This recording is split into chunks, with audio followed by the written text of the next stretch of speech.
शुक्रिया तो शुक्रिया। Thank you very much. तो सवाल भी आ गए हैं, तो पहले तो रुस्तम अवैस जी। रुस्तम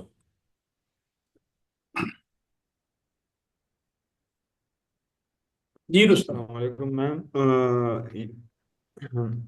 ये मेरी आवाज़ आ रही है? आ रही जी आ रही जी, आप सवाल कीजिए। मैम, ये मेरा सवाल आपसे ये है कि like sorry if I did not already pick this point, अगर आपने इसका कोई जिक्र किया हो, but like when you talked about binaries, right, कि गुड वर्सेस इवल, ये क्या कहते हैं, अस वर्सेस देम वाली जो मेंटेलिटी है, and like how the populist leader basically use that to like what you call it, like promote their own agendas etcetera etcetera. Ma'am, तो like usually तो ये होता है कि लाइक व्हेन वी से के populist, right, like we usually like assign this term to the far right. Ma'am, but ये far left जो parties होते हैं, मोस्टली मार्क्सिस्ट या ये जो भी, या ये new Marxist, can they also be classified as populist के नहीं? अच्छा। बस यही सवाल है मेरा। हाँ, सो पॉपुलिज्म जो है, इनफैक्ट जब शुरू हुआ पॉपुलिज्म, जिसके लिए हम पॉपुलिस्ट कहते थे, वो टी पार्टी मूवमेंट थी जो कि यूएस में आई थी, और जो कि लेफ्ट की पार्टी, तकरीबन लेफ्ट थी वो। और फिर लैटिन अमेरिका में भी पॉपुलिज्म लेफ्ट का पॉपुलिज्म था हमेशा। पॉपुलिज्म का फार राइट के साथ ताल्लुक यूरोप में पैदा हुआ, इससे पहले ये एग्जिस्ट नहीं करता था। तो सेवेंटीज़ में जो हमारे पास पॉपुलिज्म की एग्जांपल है, और मैं और ये इस्तेलाह मौजूद थी, क्योंकि अगर आप भुट्टो की जो बायोग्राफी, पंजाब में जो गवर्नर थे, मुझे उनका नाम सुल्तान भूल गया। तसीर। सुल्तान तसीर। हाँ, that's it। हाँ, उन्होंने एग्जैक्ट टर्म यूज की है अपनी बायोग्राफी जो उन्होंने भुट्टो की लिखी है, कि Bhutto was not a socialist, he was a populist. Hmm, तो और भुट्टो लेफ्ट का पॉपुलिस्ट था, ऑल्दो ऑब्वियसली उसमें वो रिलीजन ऐड करते थे, लेकिन he was a leftist, left side, left leaning populist थे। अभी भी यूरोप में लेफ्ट के पॉपुलिस्ट मौजूद हैं, फार फार लेफ्ट के भी, और इवन सेंटर लेफ्ट के पॉपुलिस्ट भी। भुट्टो भी was he was centre left. So वो पॉपुलिज्म का आइडियोलॉजी के साथ जो है ताल्लुक, इस पे बहुत बहस है। जो आइडिएशनल स्कूल है जिसका मैंने जिक्र किया था, कैसमुडे का, वो ये कहते हैं कि पॉपुलिज्म, क्योंकि वो खुद पॉपुलिज्म को एक नज़रिया कहते हैं, तो फिर उसके बाद उसमें लेफ्ट राइट की डिवाइड कैसे वो मर्ज करें, तो वो कहते हैं पॉपुलिज्म थिन आइडियोलॉजी है, और ये सारी जो आइडियोलॉजीज हैं, सोशलिज्म, नेशनलिज्म, ये थिक आइडियोलॉजीज हैं, और ये साथ मिलके चलती हैं। जिस चीज़ को मैं इस्तेमाल करती हूँ वो चूँकि मंतक कहते हैं, तो मंतक के साथ आप कोई भी आइडियोलॉजी अटैच कर सकते हैं। सो इसलिए उनके केस में भी वो ये लेफ़्ट राइट की डिवाइड ये इम्पोर्टेंट नहीं होती। और आप लेफ्टिस्ट पॉपुलिस्ट भी हो सकते हैं, आप राइट के पॉपुलिस्ट भी हो सकते हैं, centre left, centre right populist भी एग्जिस्ट करते हैं दुनिया में। ठीक। अच्छा डॉक्टर साहब, आपने सलमान तासीर की किताब का जिक्र किया। सवाल बहुत से हैं, मेरा इसी से रिलेटेड छोटा सा एक सब क्वेश्चन है। हम्म। सलमान तासीर ने अपनी किताब में जो ये टर्म यूज की है, तो उन्होंने इसको कंसेप्चुलाइज कैसे किया है? सलमान ने सिर्फ उन्होंने सिर्फ जिक्र किया है कि ठीक। जो जो मेरा ख्याल है, और ये सिर्फ सलमान तासीर का मसला नहीं है। वो लोग जो हम्म। किसी पॉपुलिज्म, वो तो चूंकि बायोग्राफी लिख रहे थे, तो जाहिर है उन्होंने पॉपुलिज्म को आगे डिफाइन फाइन नहीं किया, उन्होंने सिर्फ ये कहा कि ही इज अ ठीक। पॉपुलिस्ट। ठीक। लेकिन वो लोग जो जो कि बाकायदा काम कर रहे हैं, हम्म। वो भी define नहीं करते ठीक। पाकिस्तान में कि वो पॉपुलिज्म कह रहे हैं, तो इससे मुराद क्या है। ठीक। ठीक, बहुत शुक्रिया। जी जमाली साहब। अस्सलाम वालेकुम मैडम। एक तो आपकी बड़ी इनलाइटिंग गुफ्तगू थी। एक बेवकूफ़ाना सा सवाल है, वो ये है कि जो इमरान खान को और भुट्टो को लेते हैं, इमरान खान को ही फॉर एग्जांपल हम लेते हैं, हम्म। तो ये दोनों हजरात हमें जो पॉपुलिस्ट डिस्कोर्स हमें दे रहे होते हैं, एक नैरेटिव हमें मिलता है इनसे, वो हम्म। एक डिफरेंशिएशन का होता है, वो एक डिवाइड क्रिएट कर रहा होता है। भुट्टो ये कह रहा होता है कि भुट्टो नेशनलिस्ट को अटैक करता है कि आप प्रो पाकिस्तान है या एंटी पाकिस्तान है। भुट्टो खुद भी एक, हम अगर ईस्ट पाकिस्तान को सामने रख के देखें, तो भुट्टो भी वो सेंटीमेंट हमें दे रहा था कि जो वेस्ट पाकिस्तान को रिप्रेजेंट कर रही थी, ईस्ट पाकिस्तान को तो बिल्कुल ही नहीं कर रही थी। हम्म। इमरान खान की एग्जांपल लें, तो उसकी एक फॉलोइंग जो है वो एक पश्तून बेल्ट में है और कुछ पंजाब के इलाकों में है। मिसाल पर सिंध और बलूचिस्तान बिल्कुल ही डिफरेंट नजर आते हैं। हम्म। बाकी वो पाकिस्तान को भी प्रेजेंट नहीं कर रहा होता। और दोनों जगहों पर वो एक कैरेक्टराइजेशन क्रिएट कर रहे होते हैं जो वर्चुअस पीपल का है, कि जो हमारे नैरेटिव से जो साथ चल रहे थे, गो इन टैंडम विद अस, वो ही अच्छे लोग हैं, बाकी जो है वो रिजेक्टेड हैं। ये बहुत खतरनाक ट्रेंड है, और पॉपुलिस्ट को भी एज हम देखते हैं कि दुनिया में नेगेटिव ही लिया जा रहा है, उसको पॉजिटिव के तौर पर नहीं लिया जा रहा। तो आप कैसे देखते हैं कि इमरान खान की जो प्रेजेंस है, the populist leader in Pakistan, क्या वो इन इन लॉन्गर रन पाकिस्तान के लिए कोई बेहतरी की तरफ जाएगा, या वो कोई नेगेटिविटी वहां से डेवलप होगी? अह, ये बेवकूफ़ाना नहीं, ये बड़ा इंपॉर्टेंट सवाल है, और जिसको लेके हम स्कॉलर्स जो है ना बड़े परेशान हैं बाकायदा। पॉपुलिज्म का जमहूरियत के साथ ताल्लुक़ क्या है, और ये क्या क्या ये पॉजिटिव भी हो सकता है या नहीं हो सकता। जिन साहब को मैं फॉलो करती हूँ, लखनऊ साहब, वो पोस्ट मार्क्सिस्ट थे, और उन्होंने इसको बड़े पॉजिटिव अल्फाज में, मतलब वो पॉपुलिस्ट को नेगेटिव नहीं समझते थे, हम्म। लेकिन आइडिएशनल स्कूल वाले इसको नेगेटिव ही समझते थे। अच्छा, उसके बाद जब जिस तरह की मैनिफेस्टेशन हम देखना शुरू हुए पॉपुलिज्म की, जो पॉपुलिस्ट लीडर्स आए, अ, उसमें ये चीज़ कॉमन है तकरीबन जहाँ पे भी आए। और जो उनके असरात हैं सियासी निज़ाम पे, वो मुख्तलिफ हो सकते हैं, लेकिन जैसे हम जो लफ्ज़ हम इस्तेमाल करते हैं, पोलराइजेशन, हर सोसाइटी जहाँ पे पॉपुलिस्ट लीडर आया है वहाँ पोलराइजेशन हुई है। क्योंकि वो करते ये हैं कि वो कहते हैं कि अवाम अच्छी है, और फिर उसके बाद हर किसी को कह देते हैं कि ये बुरे हैं। तो फिर एक ऐसी इन्वायरमेंट क्रिएट हो जाती है जिसमें आप बात ही नहीं कर सकते, गुफ्तगू ही नहीं हो सकती। और ये बड़ा एक ख़तरनाक मामला होता है, जिसकी वजह से, वरना बाकी बातें वो जो कर रहे होते हैं बड़ी जमहूरी बातें होती हैं। तो इसलिए शुरू में तो हम स्कॉलर्स भी थोड़े कंफ्यूज थे कि बात तो वो वही कह रहा है जो कि सारे जमहूरियत की ही लॉजिक है। तो उस हिसाब से तो बात तो कुछ गलत नहीं है, आवाम ताकतवर होती है, उसकी बात भी सुननी चाहिए, ये सारी बातें तो ठीक हैं। लेकिन फिर उसके बाद जब वो ये कहते हैं कि अवाम के अलावा सब गलत हैं, और फिर वो अवाम की डेफिनेशन वो खुद करते हैं और अपनी मर्जी से डिसाइड कर लेते हैं कि ये लोग अवाम में शामिल नहीं हैं, इनको निकाल दिया जाए, तो यहाँ पे बड़ा ख़तरा हो जाता है। और इसकी वजह से ये सिर्फ पाकिस्तान का मसला नहीं है, ये डिवाइड आपको अब पूरी दुनिया में, जो अब यूरोप यूरोप में आप देखें, इस्लामोफोबिया जैसे आप कहते हैं, वो बेसिकली यही डिवाइड है कि आप अच्छे हैं और बाकी जितने कल्चर्स हैं, जितने रिलीजन हैं, वो सब बुरे हैं और उनको यहाँ पे नहीं आना चाहिए। या अब जो हम यूएस में जो सिचुएशन देख रहे हैं ट्रम्प के आने के बाद, वो भी इसी वजह से हो रही है कि बस अमेरिकन्स अच्छे हैं, और अमेरिकन्स में भी एक ख़ास तरह के अमेरिकन्स अच्छे हैं और बाकी सारे बुरे हैं, तो उन्हें आने की ज़रूरत नहीं है, इस मुल्क में ना दाखिल हों। और आप हर तरह के दरवाजे बंद कर दें गुफ्तगू के और एक्सचेंज के, तो ये अल्टीमेटली ये बहुत खतरे की तरफ जाती है कहानी। ठीक। जी निसार, डॉक्टर साहब बड़े सवाल, बहुत आपका बड़ा एंगेजिंग था, इसका मतलब है सवालात बहुत हैं उसमें।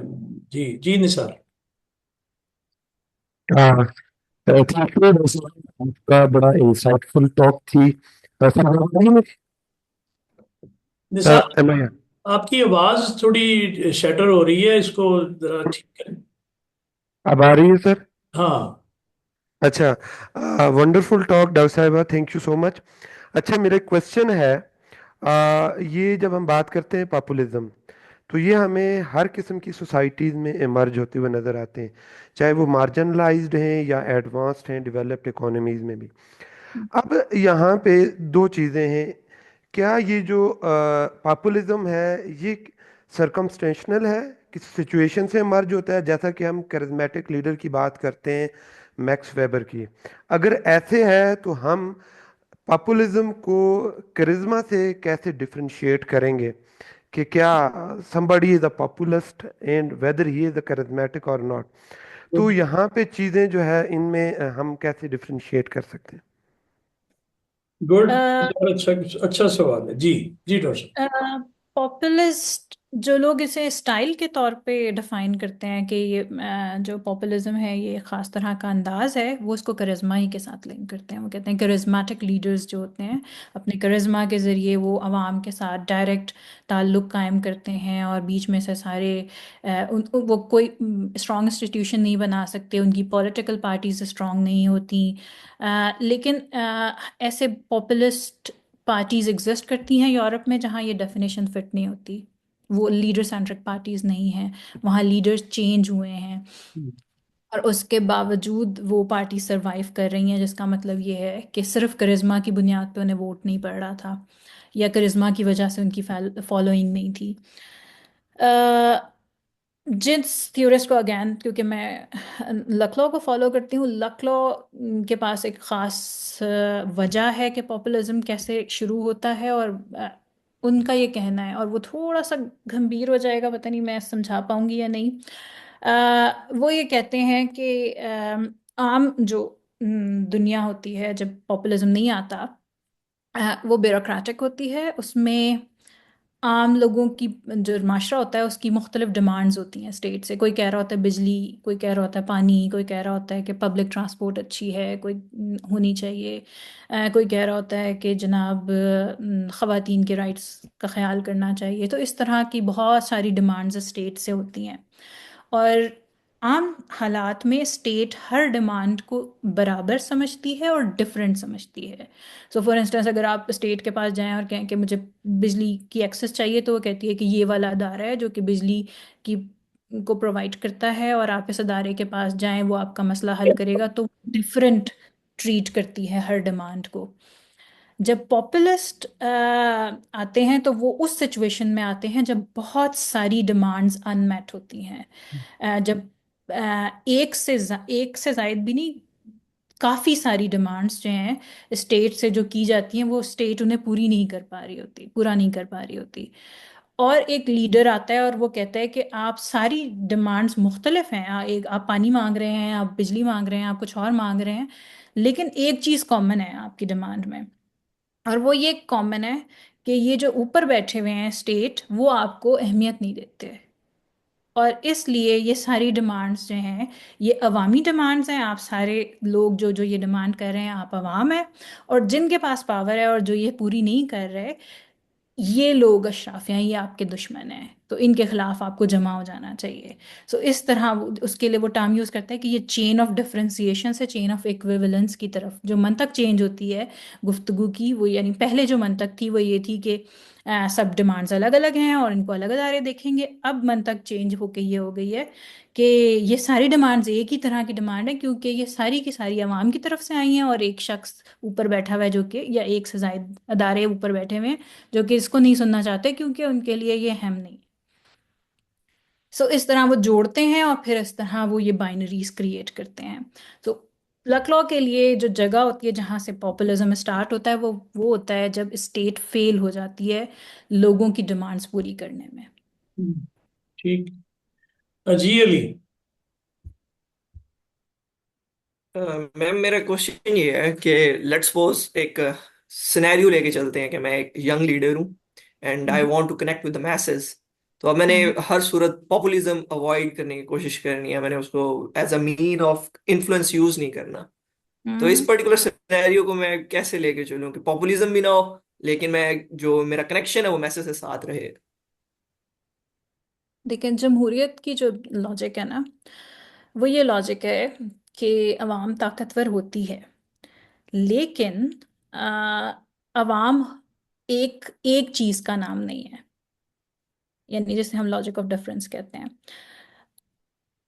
हर शख्स जो है उसकी रियासत से मुख्तलिफ तरह के मुतालबात होंगे और वो हर शख्स का मुतालबा बराबर है दूसरे मुतालबे से, जिसका मतलब ये है कि ना सिर्फ ये कि आप मुझे डिक्टेट नहीं करेंगे कि मुझे क्या चाहिए रियासत से, सिर्फ मैं ही अपनी रियासत से जो भी मुझे चाहिए वो सिर्फ मुझसे बेहतर कोई नहीं बता सकता, और उसकी बुनियाद पे मैं एक रिप्रेजेंटेटिव सेलेक्ट करूंगी और मैं वोट करूंगी। तो इसमें होता यह है कि जब आप ये कहते हैं कि हाँ आप ताकतवर हैं लेकिन आप मुख्तलिफ हैं, आप मुख्तलिफ लोग हैं, आपकी मुख्तलिफ आइडेंटिटीज़ हैं, आप के मुख्तलिफ आरा हैं दुनिया के बारे में, और उसके अलावा भी। तो अब आप जब मिलकर रियासत के पास जाएंगे तो रियासत फैसला कैसे करेगी आपके दरमियान, वो इस बेसिस पे करेगी कि ज़्यादातर लोगों की बात मान ली जाए। सो मिसाल के तौर पे जब मैं क्लास में जमहूरियत समझा रही होती हूँ बच्चों को, तो वो ये होता है कि अगर मेरे पास 10,000 रुपये और हमने फैसला करना है कि इसको खर्च कैसे करना है, तो हो सकता है कि 3 बच्चे आके कहें कि हमने एक नई क्लासरूम कंस्ट्रक्ट करनी है, जो कि 10,000 में नहीं मुमकिन। लेकिन हम उनकी बात भी सुनेंगे और उनको वोट करने का हक भी देंगे और उस इलॉजिकल बात को भी उतना ही दर्जा देंगे। सो ये चीज़ मानना बड़ा खतरनाक होता है कि आपने मेरिट, और ये बड़ा हमारी सोसाइटीज़ के लिए बड़ा मुश्किल हो जाता है इसको समझना कि नहीं मेरिट नहीं। हाँ जी, मेरिट बिल्कुल नहीं होता जमहूरियत में। जमहूरियत में गलत सही की डिवीजन नहीं होती। जमहूरियत ये होती है कि हाँ इसका भी उतना ही हक है, वो गलत बात कह रहा है लेकिन उसका भी उतना हक है, उसको भी वोट कास्ट करने दें और उसमें फिर हम देखेंगे कि किसके वोट ज़्यादा हैं और उसके हिसाब से फैसला हो जाएगा। लेकिन उसका मतलब ये नहीं है कि अगर कोई गलत बात कह रहा है तो आप उसको कन्विंस नहीं कर सकते। तो गुफ्तगू इसीलिए एक जमहूरियत में होती है। तो आपने एज ए लीडर, आपकी जिम्मेदारी होती है कि आप यही मैसेज आगे कन्वे करें कि जो ये हम ये मांग रहे हैं रियासत से, और जो लोग मेरे साथ एग्री करते हैं वो मेरे साथ शामिल हो जाएं, लेकिन जो लोग कुछ और मांग रहे हैं वो गलत है, लेकिन उनका हक नहीं छीन सकते। वो मांगेंगे और उनको हम उतना ही हक देंगे जितना हमारे पास है। ठीक। जी आयदा। जी अस्सलाम वालेकुम। मेरा क्वेश्चन थोड़ा सा सिमिलर है जो पिछला क्वेश्चन, थोड़ा सा पहले क्वेश्चन पूछा गया था उससे, लेकिन मैं पूछना चाहती हूँ कि अ कंट्री लाइक पाकिस्तान, जहाँ पे जिसको हम एलीट या रूलिंग पावर कह रहे हैं उसमें, और जिसको हम अवाम डिफाइन करें उसमें बहुत स्टार्क डिफरेंस है। तो एक ऐसी कंट्री पे अगर पॉपुलिज्म अप्रोच आ जाती है, तो आपको नहीं लगता कि वो अवाम को, वेदर दैट डिफरेंस भी फाइनेंशियल और दैट इज आइडेंटिटी, जो भी डिफरेंस है, उसको अवाम को उस चीज से मोर अवेयर करके उसको ज्यादा एनग्रेव नहीं कर देगी हमारी पॉपुलेशन में, डिफरेंस ज्यादा क्लियरली सामने नहीं आ जाएगा अवाम के, instead of making situation better between, bridging the difference between the two, और ज्यादा पॉपुलेशन फॉल करने लग जाएगी under the approach of plebeian, जो आपने कहा था प्लेबियन अप्रोच के अंडर अवाम अपने आप को देखती है, just because you're making them aware of the concept. अच्छा, अगर हम मान लें कि ये अवेयरनेस आ जाएगी, और मेरा ख्याल है ये अवेयरनेस तो पता नहीं कब से हम इस पे ही बात कर रहे हैं कि हम बेचारे हैं, उसके बाद क्या होगा? पहले ही ऑब्जेक्टिवली अगर सामने नहीं है तो हम अपने आप को उसके नीचे डिफाइन नहीं करते, बट अगर एक अप्रोच इस तरह आ जाती है तो हम अपने अपने आप को उसके अंदर डिफाइन करना शुरू कर देते हैं कि जी मैं बेचारा हूँ और अब मेरे लिए कुछ किया जाए। वो अ, अप्रोच शायद ना हो। जो मेरा डाटा कहता है, जो मैंने एनालाइज किया है, हम ये बात मानते हैं ऑब्जेक्टिवली, बल्कि ज़रूरत से ज़्यादा मानते हैं। हमने ये मान लिया है कि हम बेचारे हैं और हमारी कोई नहीं सुनता ऊपर।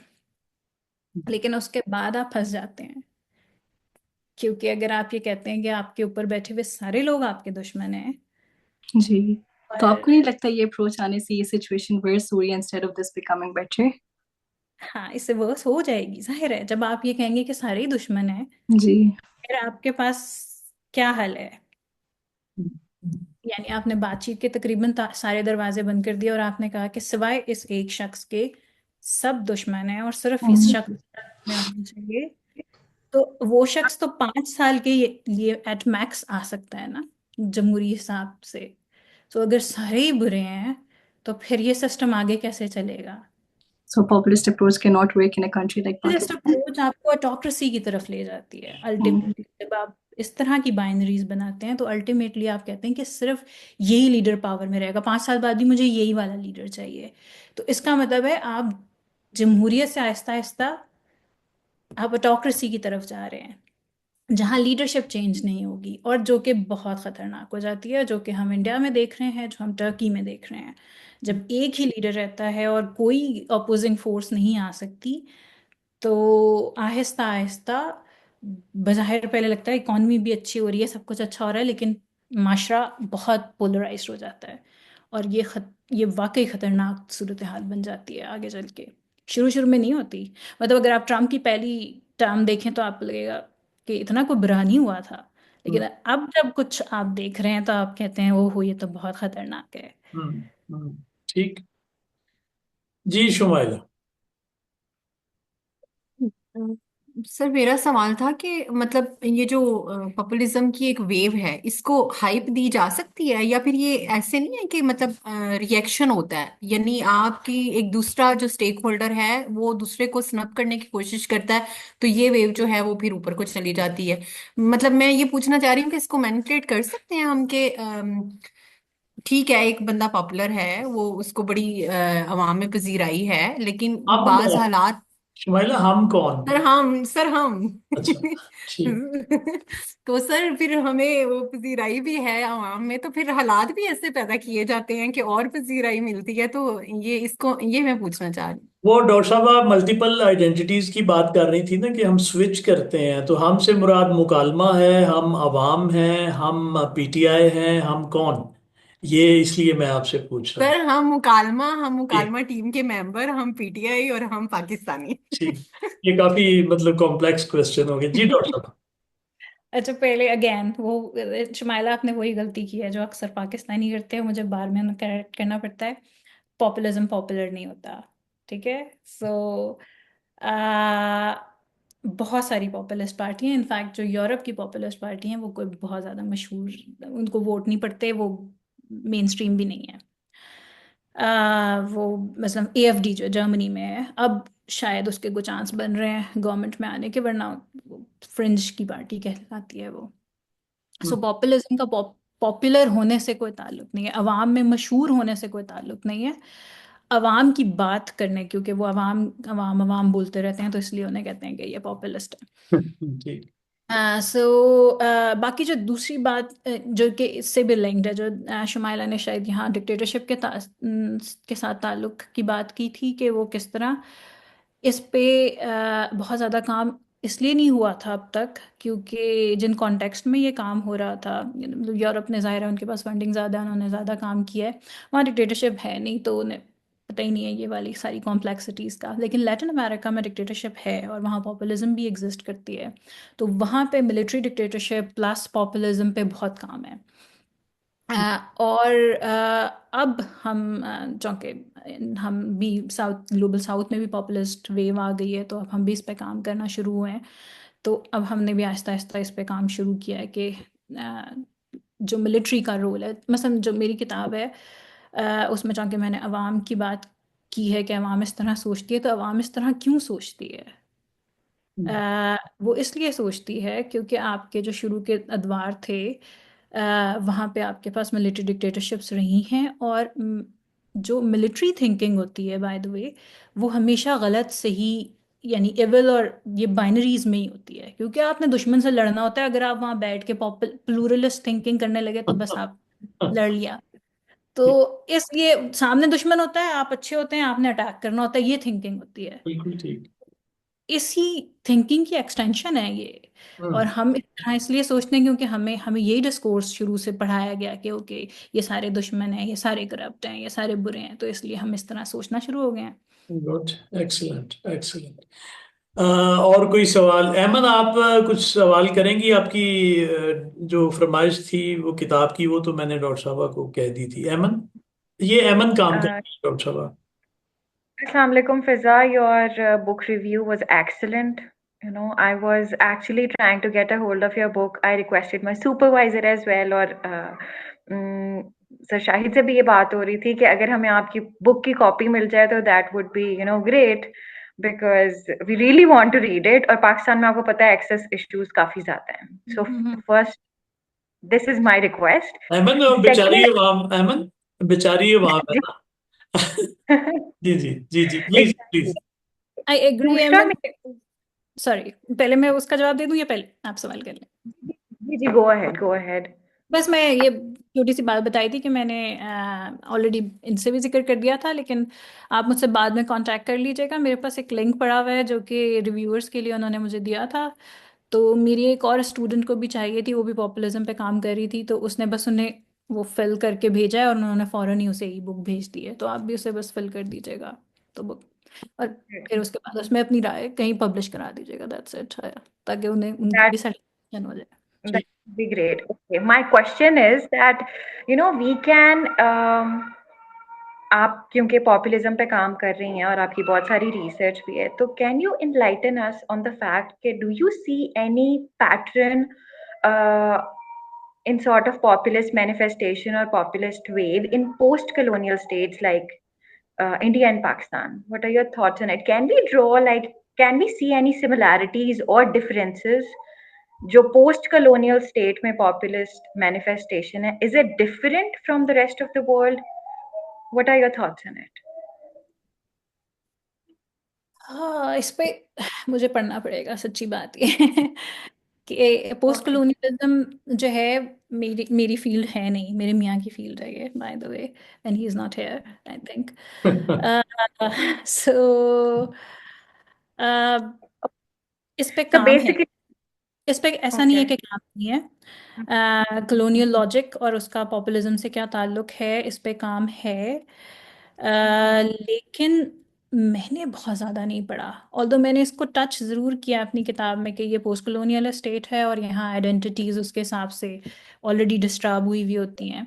Basically, तो यहाँ my thesis is about, sorry, I'm cutting you. Basically, my thesis is about that how, post-colonial legacies are somehow instilling a certain sort of resentment, जिसकी वजह से populist wave आई है over here. So, unfortunately, I am struggling to find good theory about this because जितना भी populism पे अभी काम हुआ है इट्स मोस्टली यूरोप सेंट्रिक और लैटिन अमेरिका। सो ग्लोबल साउथ में पॉपुलिज्म पे जो काम होना शुरू हुआ है उसके अंदर भी एज योर को ऑथर मैं आप लोगों का काम काफी फॉलो भी करती हूँ, पढ़ती भी हूँ, वो भी you have touched on this, लेकिन ये पर्सपेक्टिव पॉपुलिज्म का is still under explored, so because you have much better expertise, so that's why I asked you this question. That I'm thinking about it. I might not see populist wave in Pakistan linked to post-colonialism, in the sense that it is the cause. Uh, it's definitely one factor that changes its, shape and how it manifests. It definitely influences it. So it's a factor that affects, but it might not be the cause. It might not be the cause because it's a global wave. It's not just related to Pakistan, because हम पूरी दुनिया में देख रहे हैं कि populist wave आई हुई है. So and populist, specifically the right wing populist wave जो अब हम रीसेंट एरा में देख रहे हैं, ये राइट विंग पॉपुलिस्ट वेव है. सो इसका मतलब ये है कि हम इन कंट्रीज को डिटैच नहीं कर सकते कि ये चूंकि ये लेकिन पोस्ट कलोनियल लेगेसीज की वजह से इनका पॉपुलिज्म बाकी पॉपुलिज्म से डिफरेंट होगा. because there is a scholar by the name of Peter Wiles. He back then mentioned these 7 points, which explain that how populism in post-colonial state is some way different from how it happens in America and Europe. So उसके जो 7 points हैं, I think that it resonates with the situation over here. So you rightly said that it cannot be the only cause, but it is, somehow affecting, influencing, or impacting it. So that I think, but I think we need to explore it.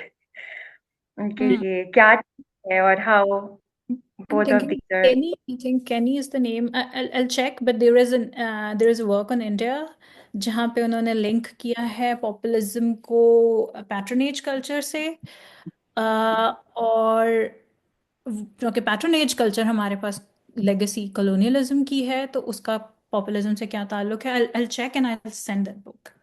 Just write to me after the. Sure. Thank you so much. Thank you.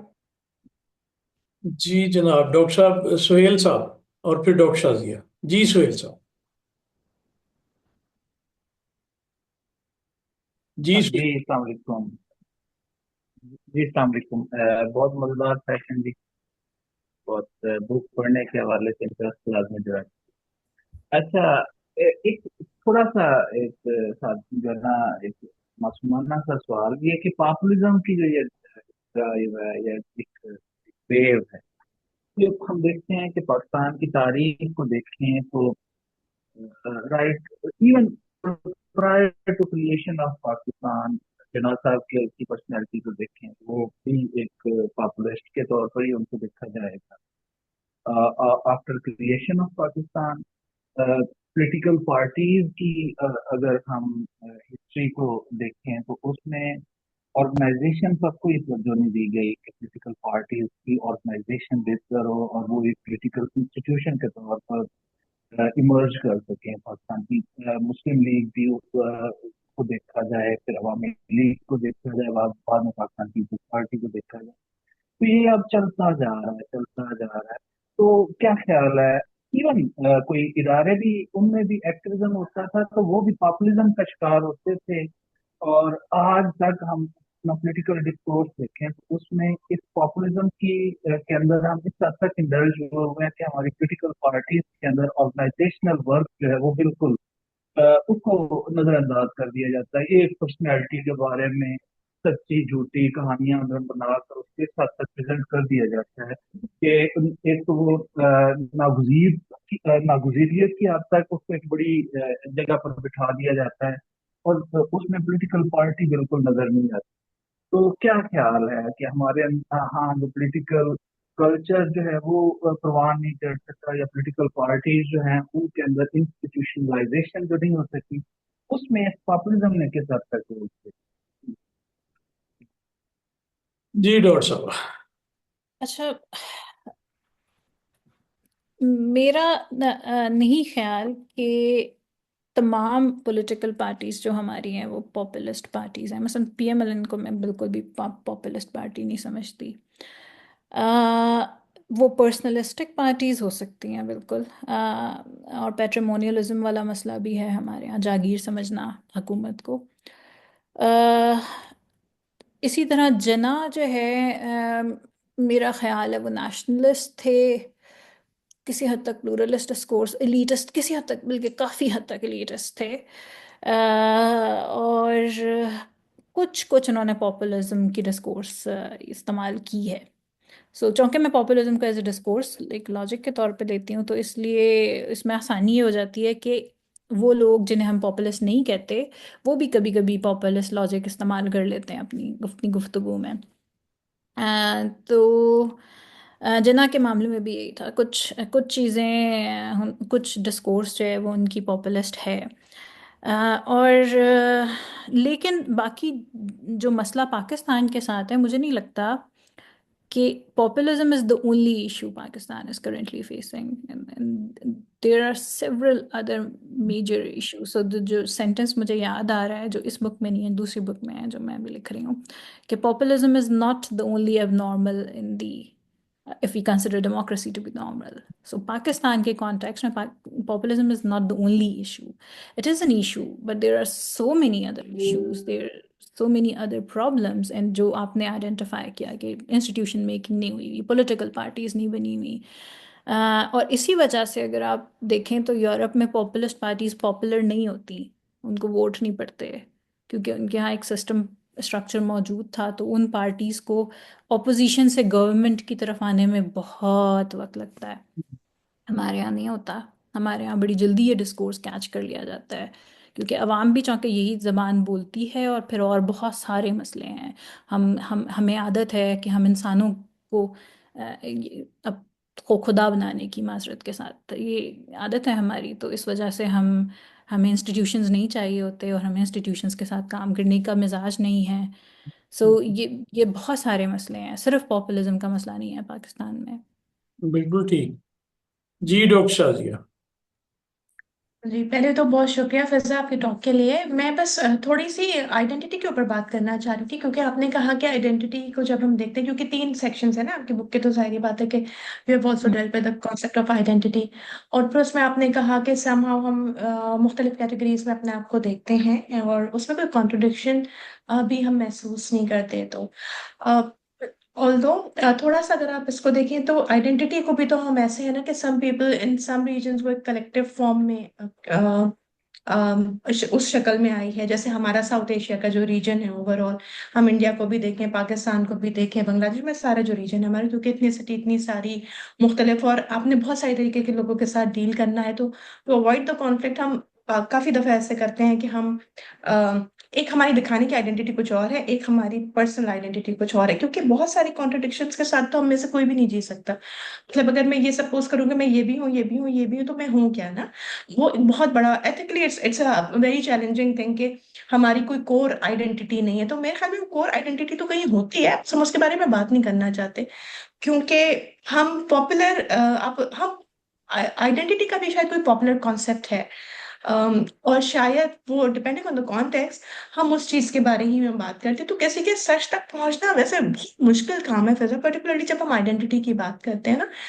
तो थोड़ा सा मैं सोच रही थी कि जो contradictions हैं कैसे कोई इनके साथ बहुत अरसे चल सकता है। हाँ, थोड़ी देर के लिए तो शायद जब हम भी डेटा कलेक्ट करने जाते हैं तो जो सवाल हम करते हैं लोग उसी तरह रिस्पॉन्ड करते हैं, लेकिन इन द लॉन्गर रन, और अगर हम किसी शहर किसी मुल्क किसी जगह के रहने वालों की बात करें, ये हमें समझ आता है कि कॉन्फ्लिक्ट से बचने के लिए शायद वो कॉन्ट्रडिक्शन हम उसको कह ले या बेचारों का तरीका है एक डील करने का अपनी सिचुएशन के साथ, लेकिन समहाउ वो कोर आप कहाँ देखती हैं, आपका आइडेंटिटी का वर्ड क्या कहते हैं, कि आपको कहीं कोर एक आइडेंटिटी शेप होती भी नजर आती है कि इस पे मैं हाथ रख के कह सकती हूँ कि अच्छा यार ये इतना हिस्सा तो कम से कम सच है। बाकी तो बहुत सारी आपको पता है कि लोगों की इंप्रेशन मैनेजमेंट और भी बहुत सारी चीजें होती हैं। शुक्रिया। अच्छा, जो पहला सवाल उस इंटरव्यू में बिल्कुल पहला सवाल था लोगों से, वो ये पूछा गया था कि आप अपनी शनाख्त किस लफ्ज़ से करते हैं, क्या क्या लफ्ज़ आप कहेंगे कि ये मैं हूँ। तो तकरीबन आधे लोगों ने कहा कि हम मुसलमान हैं, और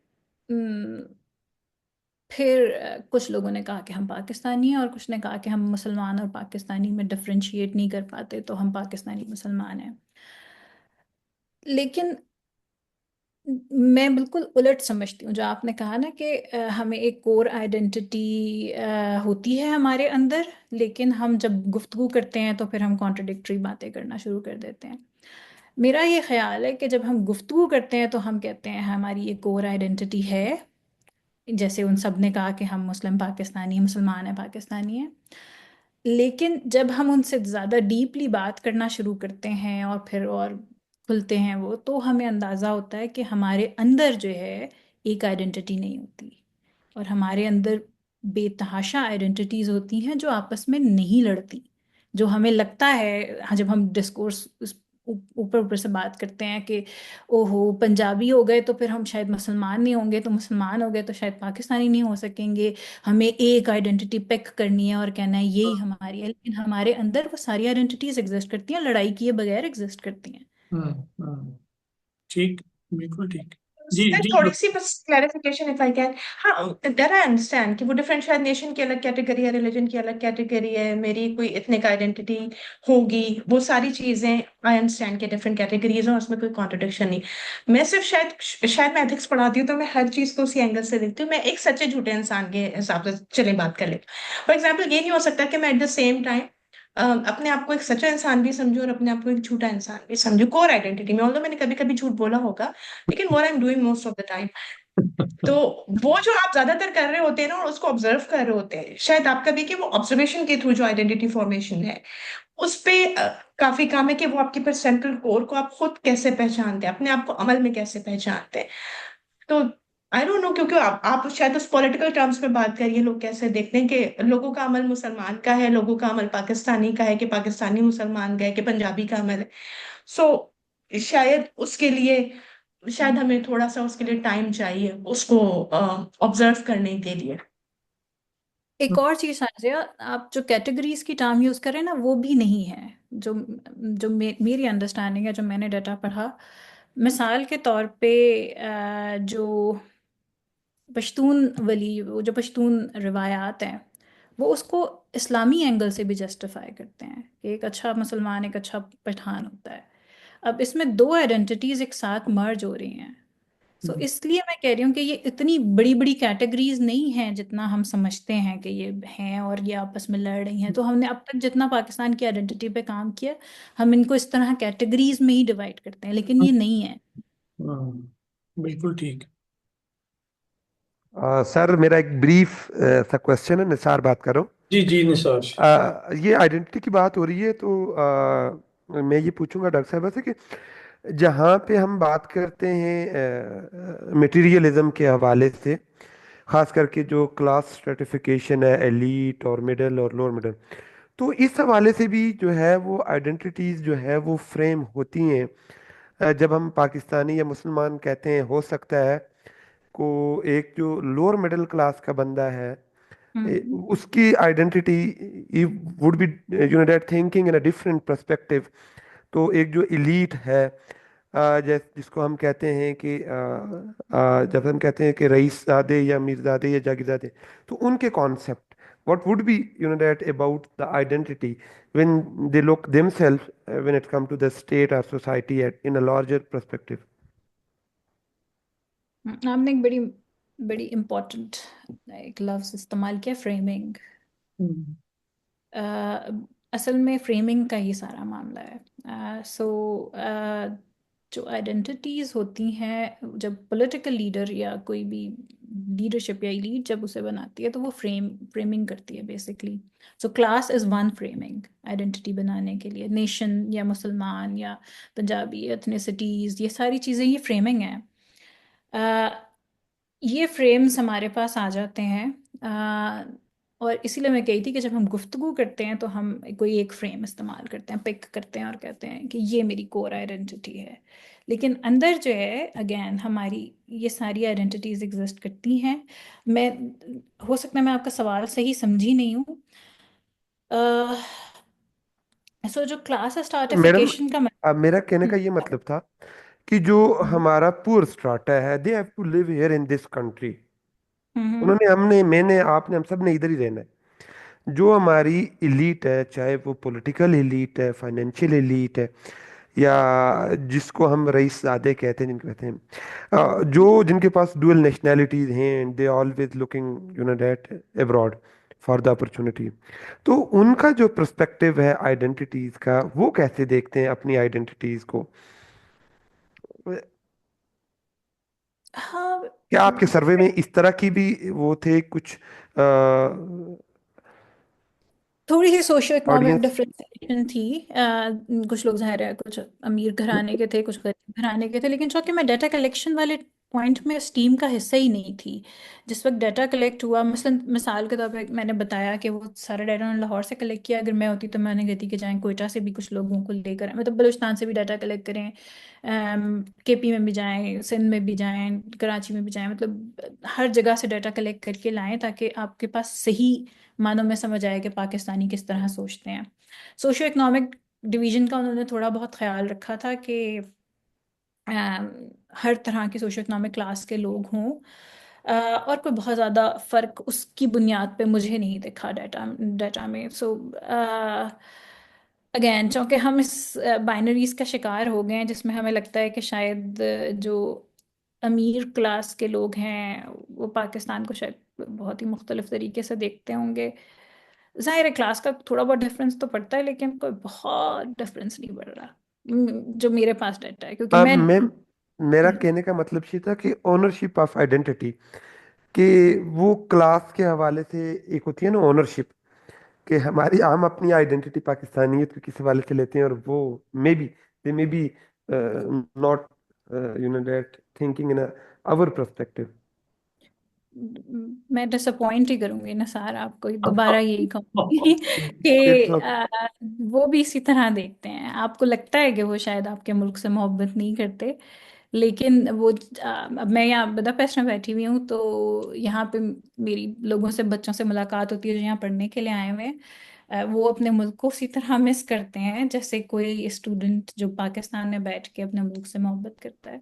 सो उनकी आइडेंटिटी में वो, और वो फिर यहाँ पे आके ज़्यादा मुसलमान हो जाते हैं, इतने शायद पाकिस्तान में नहीं होते। दिल से रोजे रखते हैं, अभी रमज़ान आने वाले हैं तो वो सारी चीज़ें हो जाती हैं। तो राइट, राइट, नहीं है। Thank you so much. अच्छा डॉक्टर साहब, मुझे लगता है और कोई सवाल नहीं है, तो एक दो चीज़ें मैं चाह रहा था आप उस पर कमेंट कर दें। एक तो ये है कि बिल्कुल आप ठीक कह रही हैं, पॉपुलिज्म का जो एनालिसिस है आपका, इट्स क्वाइट वंडरफुल। मेरा सवाल ये है कि क्या आपने वैसे वो जिक्र तो किया उसका कि जो फेलियर है स्टेट का, सिस्टम का, वो उसकी वजह बनता है।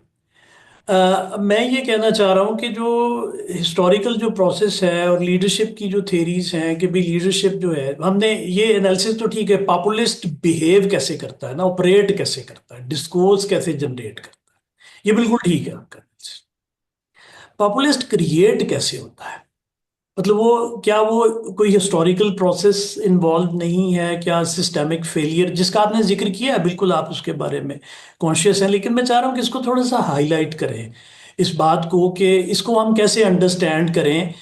ये बात ठीक है कि पॉपुलिज्म जो है वो डेमोक्रेसी के साथ उसका कोई वो कंपैटिबिलिटी नहीं लगती, वो डायरेक्शन फ्यूचरिस्टिकली नहीं लगता कि वो डेमोक्रेसी की तरफ जाएगा।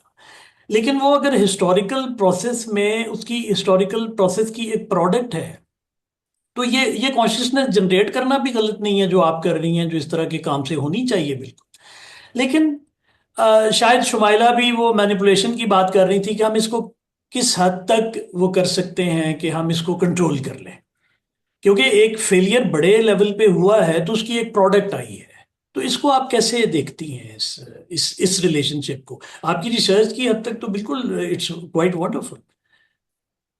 सो इसमें तकरीबन कंसेंसस आ चुका है कि हम्म। पॉपुलिज्म की इमर्जेंस डेमोक्रेसी के फेलियर की वजह से आती है। ठीक। डेमोक्रेसी जहाँ पे काम नहीं कर पाते, और उसमें जो लोग इसको यूज टर्म करते हैं वो ये है कि करेक्टिव टू डेमोक्रेसी होता है। यानी बाद ठीक। में जब पॉपुलिज्म आता है तो वो बताता है कि इस डेमोक्रेटिक स्ट्रक्चर में क्या क्या क्या क्या खराबियां हैं और इसको करने की जरूरत है। लेकिन ठीक फिर है, जाहिर है जब आ जाते हैं तो बिल्कुल फिर ठीक है। वो खराबियां ले आते एग्री, हैं। एग्री, बिल्कुल ठीक है।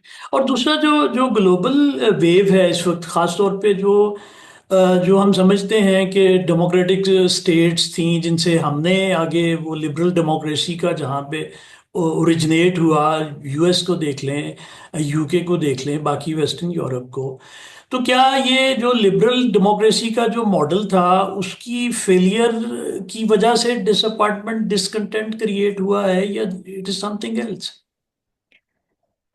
चौथे, पॉपुलिज्म शुरू में यूरोप में आया, और या वो उन लैटिन अमेरिकन कंट्रीज में आया जहाँ थोड़ा बहुत डेमोक्रेसी आ गई थी या डेमोक्रेसी आने की कोशिश कर रही थी।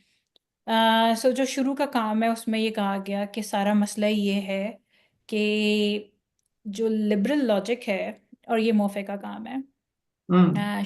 मोफे जो जिन लकलॉ की जो वाइफ हैं और जिसने इस ठीक। थ्योरी को सामने बनाया, जो लिबरल लॉजिक है वो ये कहती है माइनॉरिटी राइट्स होने चाहिए, वो ये कहती है कि रूल ऑफ लॉ होना चाहिए। और जो डेमोक्रेसी की लॉजिक है वो कहती है मेजॉरिटी की बात माननी चाहिए। तो ये आपस में क्लैश करते हैं। हम्म। यानी आप एक बैक वक्त आप मेजोरिटी की भी बात मानना चाह रहे हैं, माइनॉरिटी राइट्स भी लाना चाह रहे हैं, तो ये कैसे होगा? हम्म। सो इस क्लैश की वजह से पॉपुलिज्म आता है, वो ये उसकी थ्योरी ये कहती है। ठीक। सो वो ये कहती है कि लिबरलिज्म और डेमोक्रेसी साथ चल नहीं पाते और इनके आपस में झगड़े होते हैं और फिर वो पॉपुलिस्ट वेव आ जाती है। सो वहाँ पे ये है। लेकिन जब हम ये चीज़ें पाकिस्तान, इंडिया और इस तरह के ममालिक में देख रहे हैं जहाँ पे लिबरल लॉजिक अभी तक आई नहीं थी, और डेमोक्रेसी भी ठीक। पाकिस्तान के केस में तो खासी खराब थी, तो वहां पे क्यों आ रही है, इस पे हम अभी पजल्ड हैं, हम समझने की ठीक। कोशिश कर रहे हैं कि यहाँ क्या हुआ है। ठीक। बिल्कुल ठीक। अच्छा डॉक्टर साहब, जो अभी ट्रम्प के आने के बाद कुछ और चीज़ें भी होना शुरू हो गई हैं, जिस तरह से फंडिंग जो है मुख्तलिफ मुल्क जो हैं उसको डाइवर्ट कर रहे हैं, उसको सोशल सिक्योरिटी से हटा के डिफेंस की तरफ लेके जा रहे हैं, इमिग्रेंट्स के खिलाफ जो रिएक्शन है वेस्ट में, वो सारा एक वेव जो है वो स्ट्रॉन्ग होती दिखाई देती है। तो ये इसमें सारे जो जो इमर्जिंग जो ट्रेंड्स हैं, इसमें फ्यूचर क्या है डेमोक्रेसी का? ये तो इस जो लोग डेमोक्रेसी पे काम कर रहे हैं हम काफी परेशान हैं ये देख के कि किस तरफ जा रहा है मामला। और ये हम्म। सिर्फ ट्रम्प का मामला नहीं है, ओवरऑल ठीक है। एक माशरती रवैया भी जो है वो हम्म डेमोक्रेटिक नहीं रहा। सो ट्रम्प तो एक सिम्टम है जो हमें दिख रहा है कि ये ठीक। सो वो पूरी अमेरिकी सोसाइटी के साथ क्या हुआ है, और एक हमारी सोसाइटी में भी हम मतलब हम्म आम लोगों की जब बात करते हैं तो वो भी बड़े एग्रेसिव और उसके फिर हम डिफरेंट वायलेंस की फॉर्म में देख रहे हैं लोगों में। सो ओवरऑल डेमोक्रेसी की खासी बुरी हालत हमें दिख रही है फ्यूचर हम्म इसका, लेकिन जाहिर है कुछ फोर्सेस हैं जो उसको ठीक करने की भी कोशिश कर रही हैं। लेट्स सी क्या होता है। हम्म। तो ये जो लफ्ज आपने इस्तेमाल किया ना, सिम्टम है, तो मैं भी पॉपुलिस्ट को भी फेलियर का वो एक सिम्टम के तौर पे ही देखता हूँ उसको, कि वो भी एक उसकी अलामत है। वो इटसेल्फ वो फिनोमेना किसी कॉन्टेक्स्ट ने क्रिएट किया, वो खुद से, मतलब आउट ऑफ नोवेयर नहीं है कि भी वो आ गई एक चीज, उसने वो चीजें करना शुरू कर दी। हिस्टोरिकल कॉन्टिन्यूटी में उसको शायद देखने की जरूरत है। डॉक्टर साहब, बहुत बहुत शुक्रिया, बहुत मजा आया। और ये बात बहुत अच्छी लगी कि आपने जहाँ पे उसको बिल्कुल किया है कि भाई मुझे लाजिम नहीं है कि हर सवाल का जवाब देना है, जिसके बारे में I am not sure, it's okay कि भाई मुझे इसके बारे में नहीं पता। तो ये इट्स रियली वेरी ग्रेट। तो बड़ा मज़ा आया। तो खुश रहें, सलामत रहें। तो अब तो हम रमज़ान का ब्रेक लेंगे और उसके बाद फिर कभी आपसे दोबारा भी हम रिक्वेस्ट करेंगे। तो thank you very much. Thank you आप लोगों का बुलाने का, और मुझे भी बड़ा अच्छा लगा बात करके, और बड़े अच्छे सवालात थे। और मैं आपने एनालिसिस आपका बिल्कुल परफेक्टली वही था जो कि स्कॉलर्स कहते हैं हमारे यहाँ के डेमोक्रेसी में कुछ खराबियां हैं जिसका नतीजा ये दिख रहे हैं। बहुत शुक्रिया, थैंक यू वेरी बहुत शुक्रिया मच। फिजा। Thank you.